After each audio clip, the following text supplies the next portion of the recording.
All right. Um, let's see. Good evening, ladies and gentlemen. Can you hear me okay, Kate? Yes, I do. Okay, perfect. Today's guest is Kate Saba, a laboratory information system manager, a mother, and a passionate storyteller with a deep desire to bring light to her upbringing in the former USSR. I met Kate at the podcast summit in Atlanta this year, and within minutes of our conversation, I knew her story needed to be shared. Her journey is one of resilience, faith, and purpose, and I am honored to welcome her to God is My GPS. Welcome, Kate, to the podcast. I'm so glad that you're here. I'm so glad you've taken an opportunity to do this with me. This is Thank like gonna be so fun. Like, I'm so excited to hear your thank story. Like, thank you so much, Tamara. I appreciate it. you're It's a really delight to be here with you. Yeah, thank you. Thank you. So, just to start us off, can you tell us a little bit about who you are and the story behind your journey? Absolutely. By the way, I love the name of your podcast. God is my GPS. What a beautiful uh, summary of just encompassing so much in that title. So, a little bit about me. I grew up in the former Soviet Union, was born and raised there, and then had an opportunity to come to the United States in late 90s, right after the fall of the USSR. And I fell in love with the culture, the people. It was just such a different, I don't want to say beautiful society, but most importantly, I loved the kindness that everybody had, and people smiled and welcomed me, and that's what I fell in love with. And then that's when I made a decision that I wanted to stay here.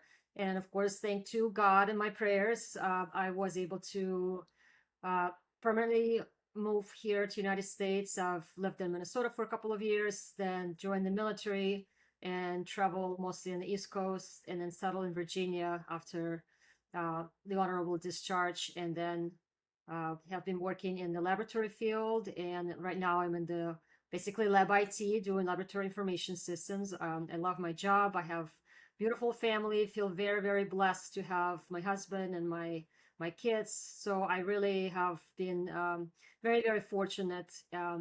But of course, as your title says, we have a GPS, our guide, and every step of the way, I know a higher being has been helping me pave the way. And just to give you a little bit more of a background where I come from, and for you listeners to understand, especially how important this was for me to be in this country, is in the Soviet Union. And by the way, Soviet Union, USSR was around between 1922 and 1991 when it fell apart. Only 6 to 9 years, not a huge long period, but it had such a big impact, not only on the people who lived in the Soviet Union, but globally. So one part that a lot of people might not realize is that religious was forbidden. It wasn't just Mhm. discouraged, it was illegal.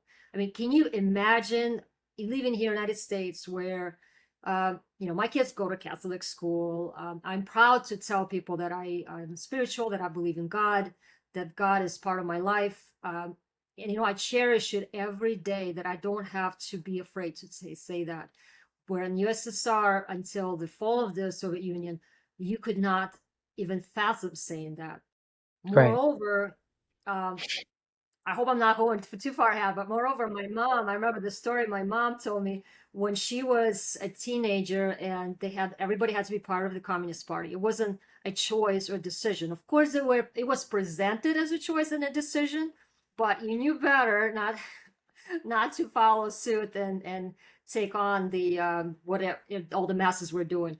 So she had to be part of the Communist Party, and part of her duties as a young pioneer when she was a teenager was to hide in the bushes in some of the villages and watch through binoculars to see who is going into church, because there's some churches left in the countryside. The Wow. cities, all the churches were just destroyed or turned into warehouses. There were thousands of churches. Russia and the Soviet republics have beautiful history with really strong religion and absolutely gorgeous churches. They were all either completely destroyed or turned into warehouses. So a few churches in the country that were still operating they kind of allowed old ladies to continue going to church and didn't bother them so much. But she had Okay. to sit there with binoculars and watch to see if there was somebody from the Communist Party or somebody from the younger Mm, generation going in. And she had a strong belief. Her faith was very strong inside her. So she was a believer herself, but she still had to abide by the rules and had to. Of course, she never wrote anybody up, but just the fact that she had to sit there and kind of keep watch to see who's going to church. Um, so that's, and then when my first time when she introduced God to me, I was about 6 or 7. I remember it was right before the first grade started. It was a concept that was really hard for me to, I mean, for any kid, especially if you haven't heard it. I remember to the day the conversation we had. She sat me down, and I know it was summer because it was just before school started. She explained what God is, that it's a higher being that helps guide us through in life, that we say our prayers. They're angels, they hear our prayers. But she said, you cannot tell anybody. That has to be kept as a secret. mm, So, so I'm but at the same time, she said, you can, if somebody asks you if you believe in God, you can never say no because that would be a sin. So it was always kind of a fear where I was so afraid if somebody asked me if you believe in God or not, because I couldn't say no, but I couldn't say right. yes. And and I remember there was one time in class, a teacher said, basically, we were talking about the Communist Party and all our beliefs, and she asked somebody in class in general, does anybody believe in God? Just to make sure that, God forbid, there would be that one person that we need to discipline or brainwash, right? Get that ideology straight. Right. And so I'm sitting there like hoping she doesn't call me, or I'm just keeping my mouth shut because I'm not saying no. I'm not saying yes. So then there's this guy in the back holding his hand out. I'm like, oh my, what is he gonna say? Jumping out of his seat. She's like calling him, oh, what? She's like, there is no God. There is no God. So he was well brainwashed. But the it was during the USSR times, the atheism is what was, if I don't want to say official ideology, but atheism is basically what was promoted. Um, Okay. so the reason they did that is basically for control. So they wanted to have they did not want religious education to affect any part of the country. They wanted to promote education, career, loyalty to the party, and belief in God was seen as incompatible with loyalty to the state, basically. Okay. So, in fact, what I remember Lenin was saying is it was officially opiate of the masses. So the Mm, religion in the Soviet Union was viewed as the drug.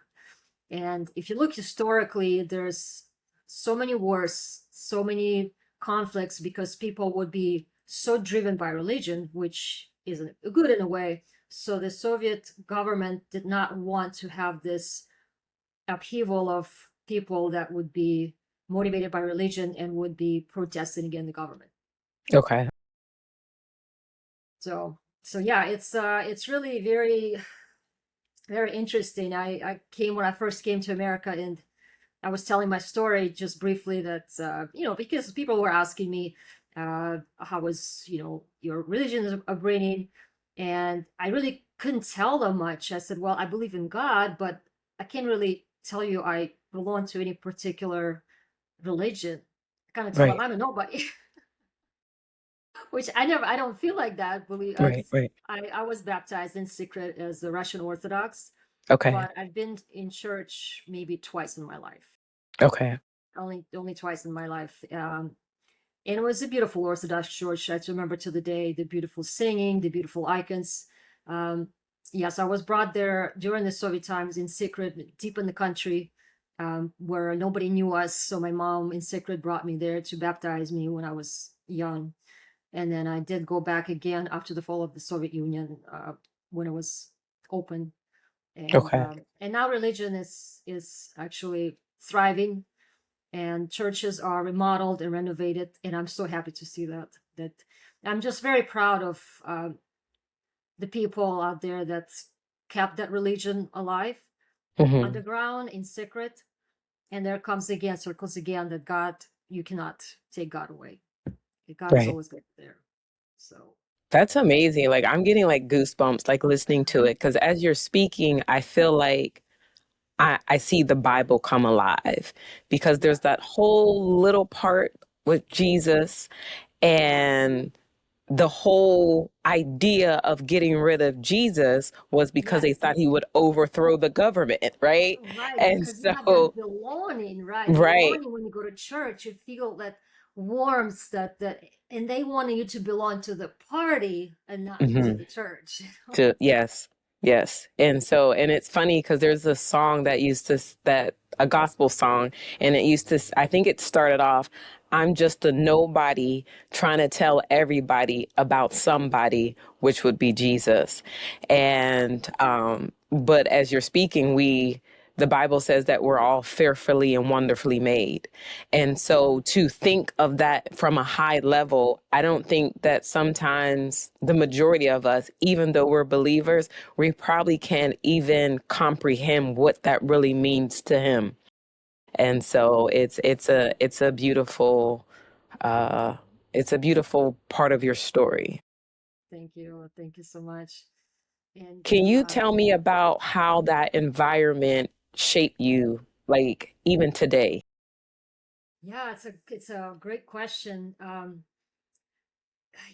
Not having that, not going to church, had me not at the beginning. I couldn't really understand the churchgoers, and I thought, when I first started going to church, when I came to America, I was with the host family, and they were Baptists, and I did go to church with them, and it took me a few years to really kind of connect and understand church in a way. And honestly, I didn't quite comprehend until I got older and had my own kids, where Okay. I start to really see that, because when I'll go to church, like, well, I already know all this. I can read the Bible by myself. Hmm. I can get all this sitting at home in my pajamas. Why do I need to get up and get dressed and and go to church, right? But then as I started going, I started to realize that this is where you're together with the people that you belong to, that people that are welcoming you, that they're there to support you. So that part I was missing for many years, and that really Okay. impacted me. I would say, I don't want to say any lesson you learn is, I look at it as a positive experience. It Okay. just take a little longer to learn our lessons. But I do want to tell you that the fact that my mom taught me to have those prayers, Hmm. to believe in a higher being. And, you know, there is, there's so many religions out there. Hmm. Um, and it's really, when I did a little bit of research from like the scientific side, and it's Okay. very fascinating research by Dr. Lisa Miller. She's at Columbia University. In fact, I've heard about her from a podcast. As you can Okay. tell, I love podcasts. Mel Robbins podcast, we had her interview. So Mel Robbins interviewed Lisa Miller. That's where I Oh, got this okay. information. Highly recommend, by the way. So what she did is she was a psychiatrist for many years, and then when she was working on her PhD, most of the psychiatry work is looking at how your thoughts are formulating what's going inside of you. So she had actually this epiphany where, okay, are the thoughts truly formulated, or is it something else different?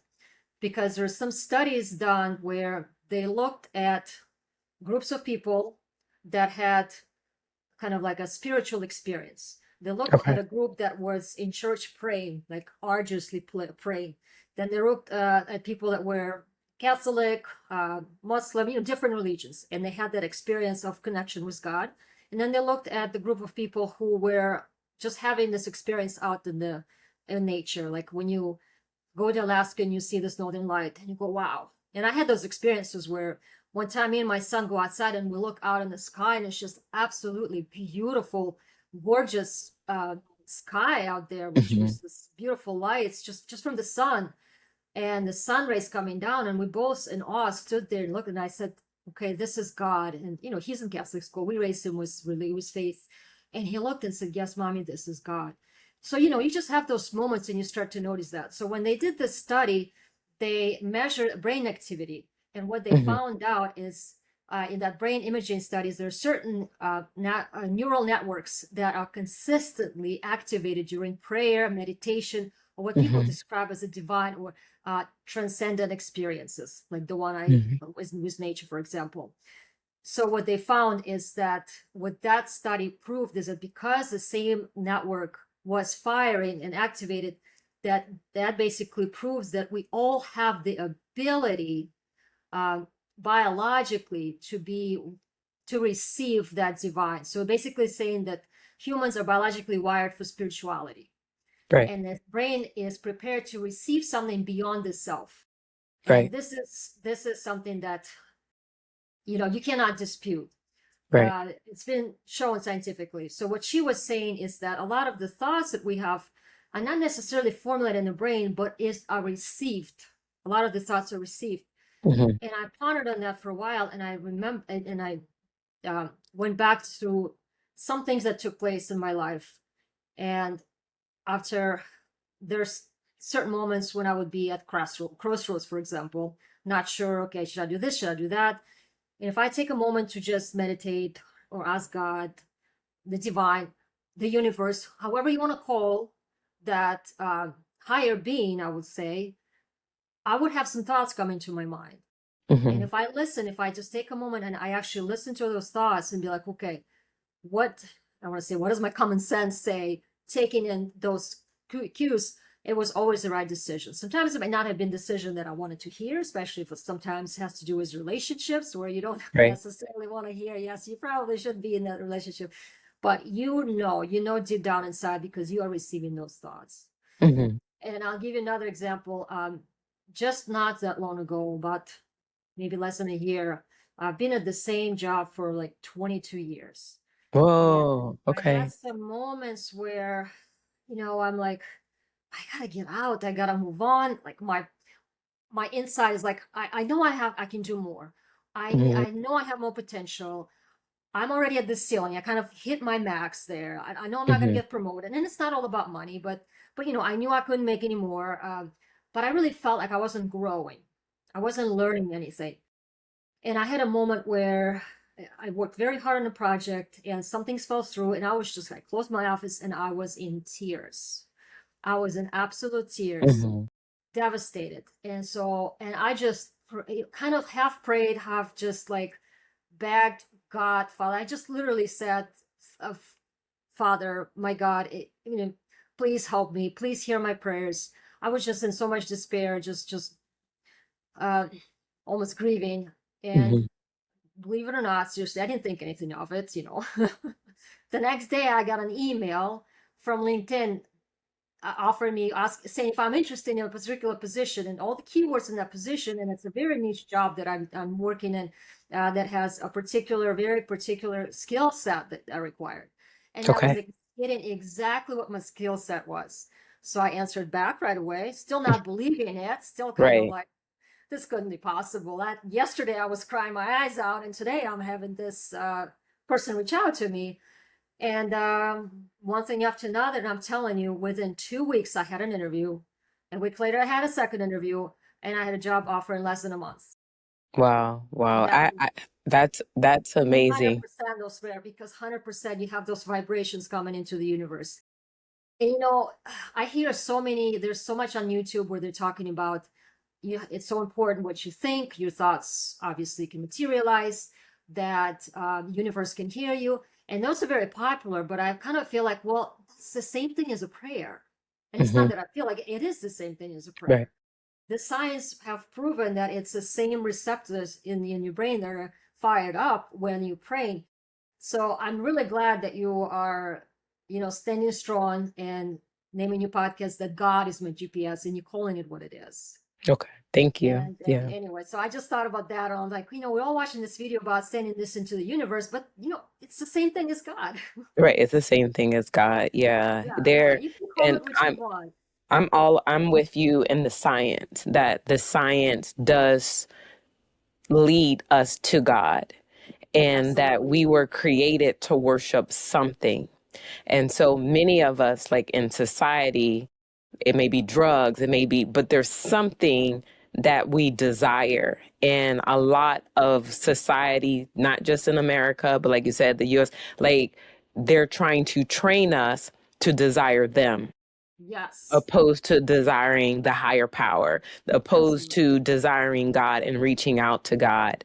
And it sounds like you're very intuitive. So even though you weren't going to church, you knew, like, I believe in God, I Yes, love God, I see God in nature, I see God in my children. And when you're in a rock and a hard place or you're going through things, your first inkling is to cry out to God, opposed to retreating, because many people will retreat and try to find candy, little trinkets in yes, life, and then wondering why they're not moving forward. And so God has a special way, I believe, in speaking to all of us. For years I would say God would speak to me in my dreams because I was so busy. wow. And I'm like, why do I keep having these dreams? So he Yes, does have a way of speaking to us and getting our absolutely. attention and reminding us who he Hmm. is and reminding us that he loves us and reminding us, Yes, despite the environments that we're in, that we still should have hope, that he is the savior. 100%. And so the fact that you came all the way from the USSR to America, that is Right. just like mind blowing. And the things that you and your family had to endure, Thank um, you. and your mom like planting those seeds early Yes, on. So yes, now you can plant those seeds in your children, which is absolutely. which is so crucial. And I think in America, we take God for granted. Yes, yes. We the fact that you have to hide your belief even as a child. And I always say, like, I was born in the right era because I am naturally like bold. I don't try to be, but I'm just like, no, I'm not doing that. And Good for my mom you. like, you can't. I'm like, Good for mm-mm. you. I I'm like, applaud that. I'm not interested. And even at work sometimes I'm like, I don't know how many times every job I've worked at, somebody has tried to get me fired. And I'd be like, okay, You know whatever. what? Because you have that faith, that strong foundation. Yeah. You know you're loved. You know somebody is watching over you. You know you can ask for guidance, and that's another thing that studies have shown too. People who have the faith and belief, they're less likely to go through depression, much Right. lower rate there. And it Yeah. makes sense if I think about it. Whenever I have a tough moment, no matter what it is, whether it's something personal I'm going through or somebody looked at me funny and I'm, Hmm. right? Yeah. I'll You'd be just, like, you okay, know what? trust God. I know God's got my back. So Hmm. that person did whatever. God will take care of it because Right. He knows what's right. He knows what's fair. It's not my place to Hmm. judge. It's not my place to, you know, be Yeah. I just vindictive. be like, Obviously, I just trust God that He will take care of it. And if I'm having any, again, anytime I am at crossroads, I ask God for guidance okay. because there is another good example. For example, I've had times where I did everything right and I wanted to get something, and I worked for it, and I had the foundation for it. I studied for it, and it just wouldn't go through. It just I would Okay. push and it would not go through. This is already by now the hard way, by the way, learn that if something is not that I have to work so hard for it, then I probably shouldn't be going that way. So Right. I already learned it the hard way because the more I push, the more I'm getting kind of forced back, and then I get myself into more of a trouble where the God is nudging me. He's like, no, you can't, don't go this way. No, go that way. It's like you're trying to open that red door, and I'm going to quote Hmm. here Dr. Lisa Miller. She gave that example. So she had this beautiful example. It's like you try and open this red door and it just wouldn't budge. Well, you'd keep trying, but you turn 180 degrees and there's a yellow door. Right. And then you open that door and you walk in and it's like paradise there. You wouldn't know about this yellow door if you kept trying to open the red door. So, and God nudges us so many times. So, like you said, like your dreams. So, you just need to open your eyes and follow your dreams. Hmm. And I mean by dreams in so many ways too. So, yeah. So, yes, I'm. I'm totally there with you, where you got to speak up your mind. You have to listen to yourself and what's inside your heart. And yeah, and just trust in God, and know that even if it's something you think you should be doing, and if it's not going, if it's not flowing that way, you just got to trust the divine, that he sees more than you do. Okay. More than you do. And so my other question is, who has been the most influential person in your life? It's such a beautiful question. And oh, wow. Uh, Automatically, I'm thinking my mom. And then as I'm thinking more, of course, I'm sure anybody can relate, their parents, uh, huge influences. But to be honest with you, I remember so many moments that people that are not even, I don't even remember their names. Yeah. I'm ashamed to say that. I remember being with my friends at lunch, and I was going to college, and it was my first year. I wasn't sure what I was going to study. I had no idea what's going to happen, what's what. You're in America. I don't even have mentorship. I don't have any mentor. I didn't have my mom or my dad there to kind of like nudge me. And it was just me here as a foreign exchange student by myself, trying to figure the country out and the people out and the education system, and it was a lot. And this lady was a group of friends of ours, and she just dropped a few lines where about medical field and this and that, and how and my, this kind of stuck with me. And Okay. this is when I changed my major and went into the laboratory field, and then I went with computer fields too. But if she wasn't there at that moment to say those particular words to me, and if God didn't put me there to open my ears and be open-minded and receive that, honestly, things would have changed. And there are a lot of examples like that I have, that people. So what I'm trying to say is, a lot of people that who influenced me, in many cases, I wouldn't even notice. I can't Right. even tell you her name, that lady, but I'm thinking about her quite a bit. I'm like, God, I should have gotten her name just to thank her, because I'm glad I followed her one line that she dropped. Right. So yes, absolutely. And then, of course, my husband is definitely my rock, and I would say he's Catholic, so I'm really, it was very important for me to find somebody with good faith foundation. So I'm very grateful again that Is he God. from the USSR?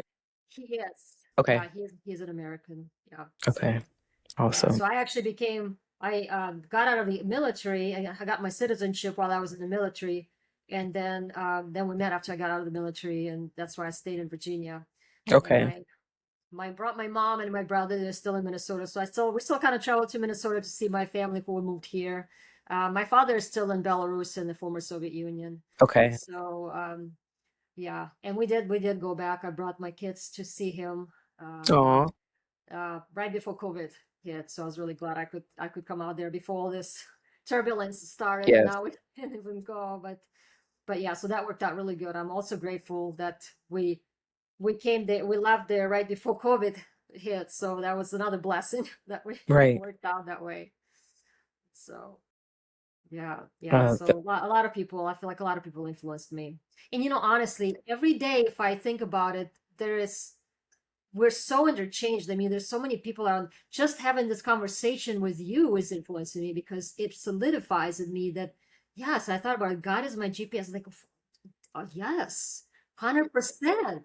I gotta trust it more. Not, mhm. when I'm in crisis and I'm in tears and then I turn out to God, but I need to do it every day. And Right. I noticed when I do, like with the new job that I started, there's some challenges, not big Mhm. challenge, but any job you start, which is kind of a leap for me. And as I'm learning a lot, and it's of course a lot of responsibility, there are moments where I'm like, oh my gosh, I need some help. I would just pray, and I would try to make sure I pray with my kids every night. I don't do it Mhm. every night. I should. I really wish I could tell you that we pray, but I am praying that I can pray every night. Let's put it that way. But when we do, 50% of the time, approximately, I always say that I ask for help with my job. I pray about my podcast. I pray Mhm. to make sure we're all safe. The nights that we do pray, I'm not kidding you. The nights that we do pray, the next day, I have a good day at work. Yes. I haven't told my kids, no, no, they may be tired. I'm like, no, we're saying our We're 20 gonna second pray. prayer, because I need to have a good day at work tomorrow. And so that is the We laugh key. about it. We have to like invite God into our day, Absolutely. into our lives, giving him Absolutely. permission, like, hey, come hang out with me. Yes. Hey, let's go to lunch. Yeah. God, let's But go to lunch wait a minute, but together. trust him because that's just because now with all these experiences and now the prayers have actually proven that the prayers have proven to me that when I do say prayers, things actually do like God gives me clues Yes. or signs, and it really makes a big difference. So when you talk about like the military, would you say that was a defining or a turning point in your life? Yes, Okay. yes, it was a huge, it was um, again, every experience is a good experience. It was hard. It was very, very hard, especially at the beginning, because I felt like I've built a lot. Um, and then I had to kind of break it down in a way, especially psychologically, especially when you go Okay. through boot. So when you go through boot camp, they're trying to break you down. Hmm. And I was a very sensitive person. So the Hmm. breaking down I was taken personally for a while. But that was actually a good thing because in the long run, it made me stronger, of course. But that was tough. That was tough. But it was definitely a turning moment that did make me stronger. So I do believe that what doesn't kill you, it makes you stronger. Right. But yeah, it definitely put me on the map where I'm at Okay. because I was stationed in Virginia. So it definitely put me here for a reason because this is where I met my husband. This is where I kind of built my life and had my kids and obviously my life, everything here in Northern Virginia. So yeah, if it wasn't for military, I probably wouldn't be who I am and I wouldn't be where I am. And I probably wouldn't be flying to Georgia to meet you. So thank God for that. Yeah, I remember it because you were right here, and I'm like, "Hey," I'm like, "Can I and you were like, "You want me to film you?" I'm like, "Yes, please." But me and my friend were over appreciate there. I don't. that. I loved Yeah, every second of it. we had Well, we had a good time. A good time. absolutely, absolutely. So many just kind people, open, and I didn't have to like feel self-conscious coming and ask them and like trying like, oh my God, I need to tell them about my podcast. I have to there. I could just go like, yes, I have a podcast. And what's your Right. podcast? Hey, let's have a 10 minute, like a quick couple lines of videotaping we can take so I can put together. Oh, it was like freedom for me. So Aw. I got to meet David Shands while I was there, and I yeah. was like, and I'm not nervous around people. Like my mentor does makeup for like Hollywood and stuff. So people like, Nice. what movie she working on? I'm like, She's like, what actress or actor? She was like, When I seen David Shands, I was like, there's the master right there. The master. Nice. He's gonna teach us everything. My friend was Exactly. like, who's the master? I was like, David Shands right there. Hmm. And so she was like, okay. But yeah, so definitely. Let's talk about like what keeps you motivated during challenging seasons. Um, when we talk about kind of like COVID was a weird time, I think, for everybody that Yeah. nobody's really talking about. And I think people are afraid to talk about it. And for me, I was in Virginia when COVID Wow. hit. And Wow. I still lived in Virginia. And I was in this apartment by myself. All my Wow. family was up in the north, and I was down in the south, well, sort of in the Hmm. south. And I remember, like, God, this apartment is so tiny. It is so dark in here. It feels like these Hmm. four walls are closing in. Oh And no. I was like, and I don't know how I'm going to get through this. Hmm. And I end up buying a sun lamp so that it Hmm. could give me this false sense of daylight and it was winter. So then it seemed like it got every day it just seemed dark. And so I'm sitting there in my chair, and I don't know if you know who Mr. Rogers is from Mr. Yes. Rogers' Neighborhood. Yes. And this song begins to play in my mind. It's a Hmm. beautiful day in the neighborhood. It's a Yes. beautiful day. Oh And yeah, I my was kids like, playing that all the time. I do know that song. Yes. and I was like, God, that must be you because I haven't watched Mr. Rogers and I done got no kids in many, Yeah. many years. Oh And my so, God. and I said, you know what? You're right, God. I'm going to play that song every morning. So for 1 month, I play that song every morning. It's a beautiful Wow. day in the neighborhood. And I just felt so Wonderful. happy. I felt so Nice. light. So even though my apartment was still dark, I felt light. I was like happy and rejuvenated. And I knew that God had given me that song. And all my friends call because they know like I'm a person of faith, and not all my friends are believers. And they were like, "What are you doing?" And they were like, well, how are you getting through this? And I'm like, oh, I'm painting. Oh, I'm learning how to Being cook busy some new recipes. Like it was no big deal to me. They were like, but because we you're don't know faith. how long we're going to be here. And I'm like, I don't Because care. you know somebody out there loves you. Somebody's watching out for you. Yes. And when it's your time to go, it's your time to go. But you're doing Yes. everything right. You're not neglecting, obviously. And it's in his hands. It really is. It's in the hands of God, the divine. But I love that. I'm gonna have to play that song. This is awesome. I kind of felt I was working in the lab on the bench, so we were Okay. actually super busy because we got Yeah. inundated with the COVID samples, and we were Right. testing them. Actually, we had to come up with we didn't have instrumentation for COVID. They have to come up with those PCR machines very quickly, and we had to, talk about IT. It's not super easy as you just plug it Yeah. in. There's a whole world behind it to make sure you validate and all that. So we were swamped with work. We were beyond busy. Then, of course, as a mom and my kids, my oldest was just finishing kindergarten. And I Oh. was busy with his activities. Then I have a toddler, his brother, the younger brother. So I'm just like, oh my God, daycares are closing. I'm like panicking. So I didn't have time to think about COVID. I was there. I was like, what do you mean you can't take him to soccer? What do you mean he can't have his soccer? Why don't we just gonna sit at home and not practice? This is a disaster. Yeah. That was what's going on in my mind. But then, funny thing is too, I was actually going to put my son in a particular school. So I actually had this. I was at the crossroads before COVID hit as to which school to put him in. So Okay. I was choosing. I was going to either put him in public school, but I wanted it to be like with language. I wanted him to learn a foreign language. So there's all these choices. Hmm. Um, but when the schools closed, this is where I'm like, okay, I can't put him in virtual because I have to work.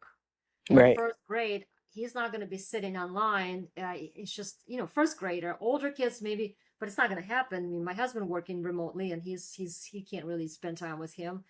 I can't even be there physically, so there's just no way I can let a first grader just pretty much skip a grade.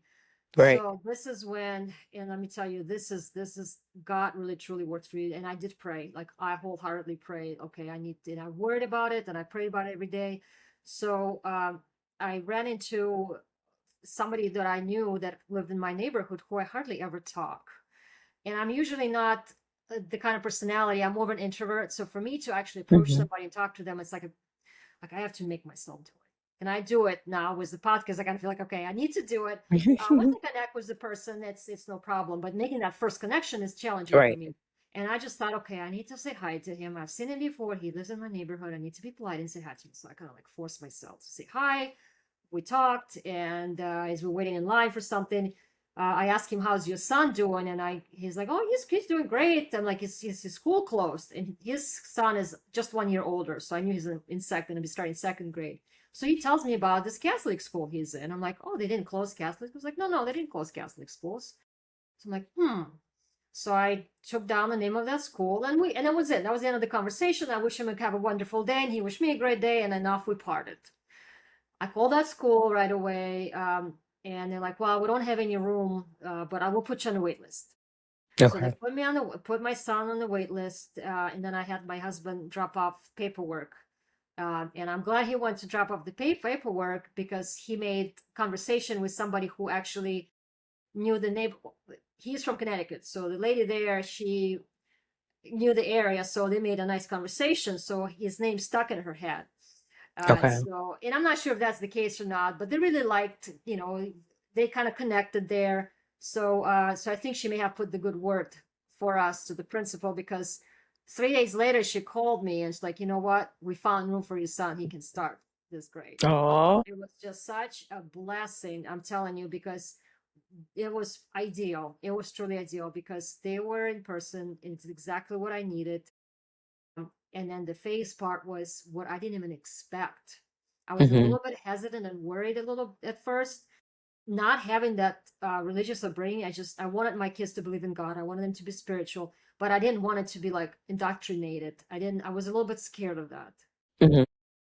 I wanted them to find their own religion, and I hope that makes sense. I didn't want to Mm-hmm. impose the religion on them. I wanted to raise them with God in their heart and then decide where they want to belong. Right. So that was my initial thought. That's why I was a little bit hesitant to put them in like a Christian school or Catholic school. But that kind of happened, and I can totally see God's hand in it because they have such a great science foundation there. They have, their one religion class, and they say their Mm-hmm. prayers. So they're growing up with faith, but it's not indoctrinated. In fact, I'm very proud to say my kids are the one that say, "We're going to church on Sunday, right?" Oh, I'm like, "Well, but I have laundry to do." No, no, no, no, Mom. We're going to church. Well, but look at the I house have. is a mess, Mom. We need to go to church. Like, well, I cannot come up with an excuse. Right. They Right. sure we go to church. So I feel so blessed. I mean, really. Yeah. They're keeping you in line in They're terms of keeping me and my balancing. husband in Yeah. line too. I mean, he's Catholic too, so I'm like, come That's on, we need funny. to go. He's like, well, When we're I gonna. was in the second grade, um, so I always believed in God. My mom was similar to you. She didn't push religion. We didn't pray in the home. We didn't pray in the home. She didn't push religion though. She Yeah. said that she wanted us to find our own Yes. way. Yes. And so I had always believed in God. My earliest memories of second grade, I always believed in angels. Yeah. And I believe, like the cartoon, like there was a good angel and a bad angel, Hmm. and they were both Hmm. speaking. And Yes. I love I that. had the free will to figure out I'm going to listen to this one, I'm going to listen to Uh-huh. this one. And I remember asking my mom, that lady across the street, where is she going? And she said she's going to church. And I was like, what's that? And Mm. she was just like, you go. And I was like, well, asked her if I can go with her. So I was the only person in the house, the only person in my family for many years that went Mm. to church. Wow. And this lady would take me to church and things of that sort. Mm. And then we moved. And then I don't think I started going back to church until we moved when I was in the third grade. So I didn't start going back to church until I was 16. And I remember in the third grade, we went through a very hard time, like movie worthy hard times. And I remember saying to God as a third grader, why did you leave me? And I remember feeling like God's presence had left me. And I don't know if you ever seen the poem, The Footprints in the Sand. I'll have to send it to you. Yeah. So the Yeah. footprints in the sand, let me pull it up real quick. So the footprints in the sand, because for years I was just like, God left me. Why would he do this? I don't feel his presence anymore because I literally could feel God's presence as a kid. And I would go into people's bathrooms, I would go to people's house, and this poem was always there. And so once again, God was speaking to me through this poem. And I said, well, maybe, and I would be in people's bathrooms crying. So it Wow. says, the footprints in the sand. One night I dreamed I was walking along the beach with the Lord. Many scenes from my life flashed across the sky. In each scene, I noticed footprints in the sand.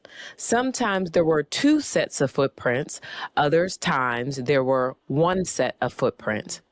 This bothered me because I noticed that during the low periods of my life, when I was suffering from anguish, sorrow, or defeat, I could only see one set of footprints. So I asked, so I said to the Lord, you promised me, Lord, that if I followed you, you would walk with me always. But I had noticed that during those most those most trying periods of my life, there had only been one set of footprints in the sand.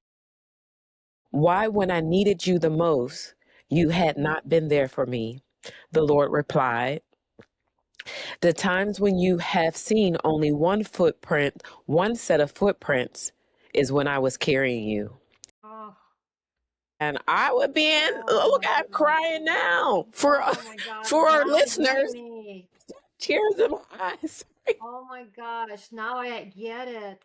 Yeah. Wow. I And it wasn't was just like, expecting that. Wow. I was and it was expecting, just like, because you left me.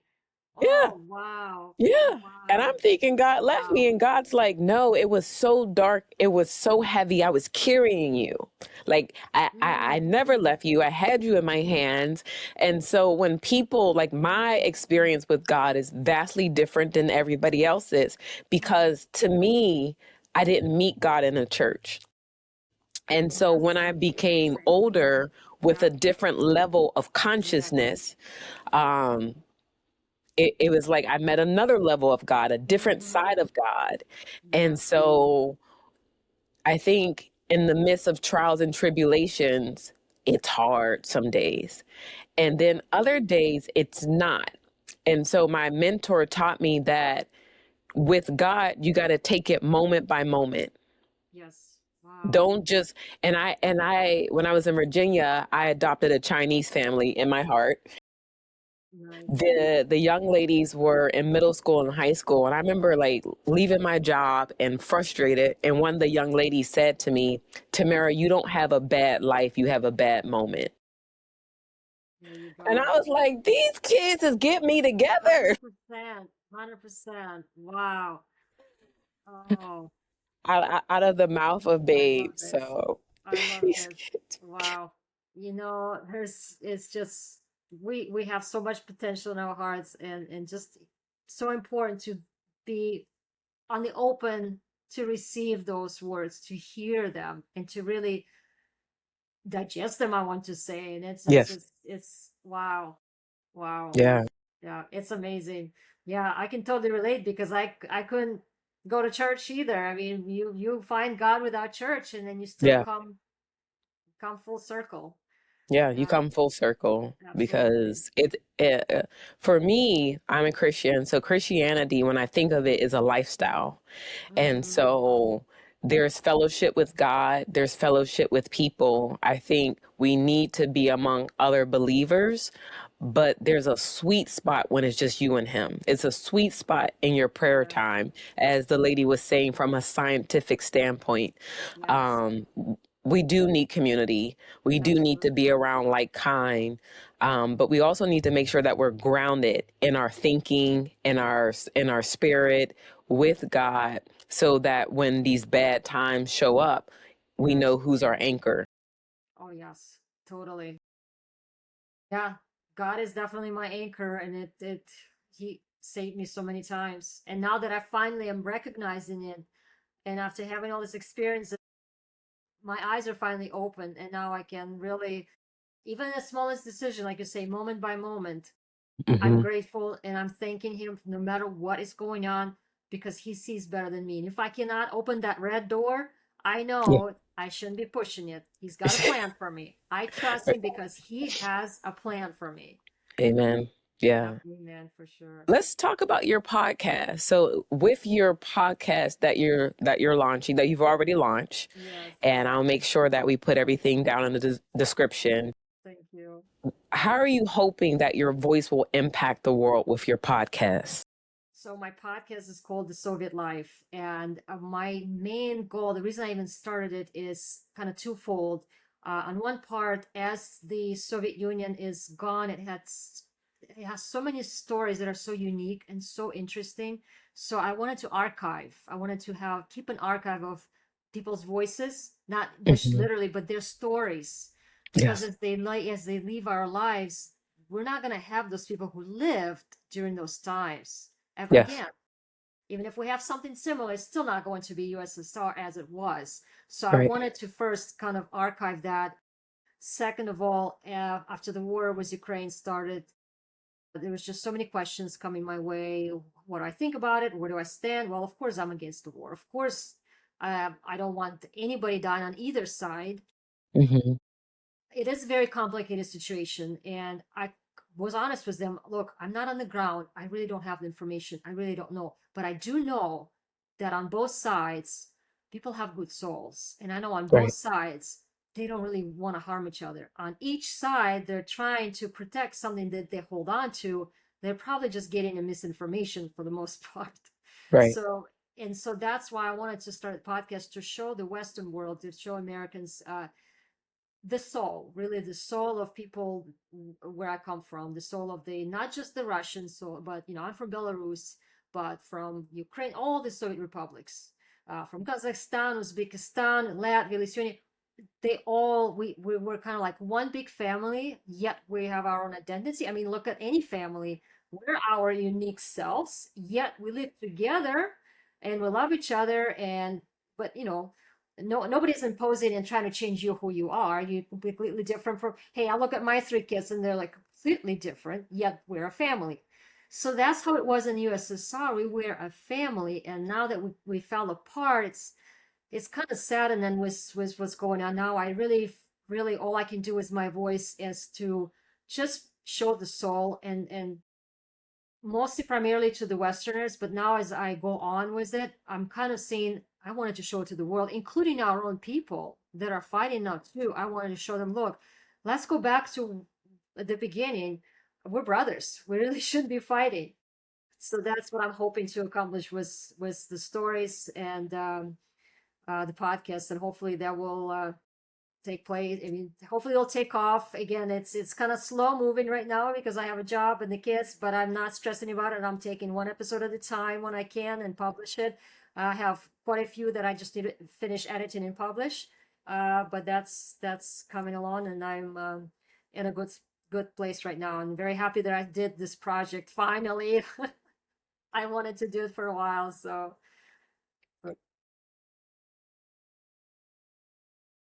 thank you, thank you so much.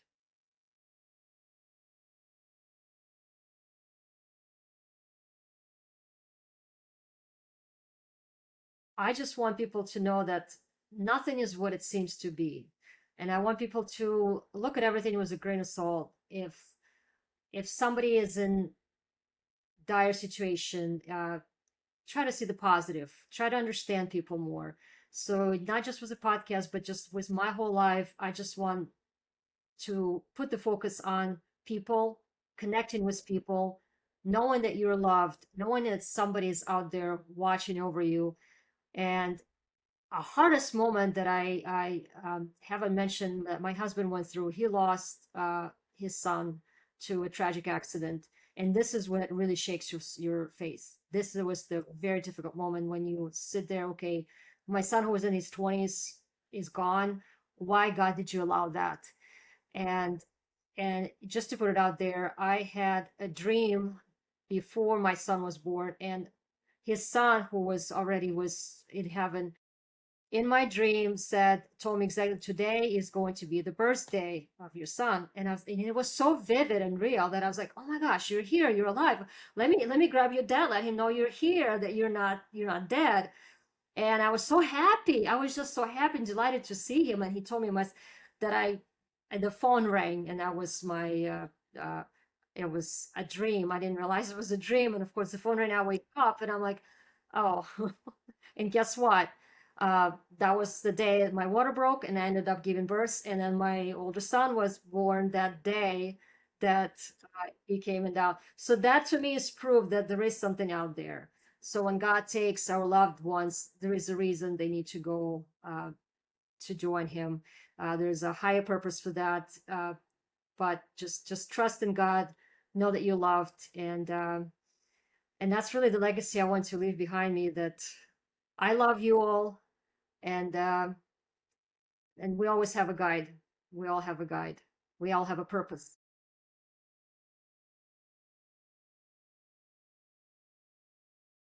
Thank you.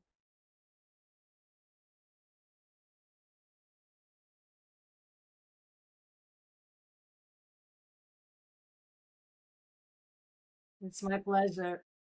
Thank you for this podcast and this fantastic and very profound conversation. I loved every second of it.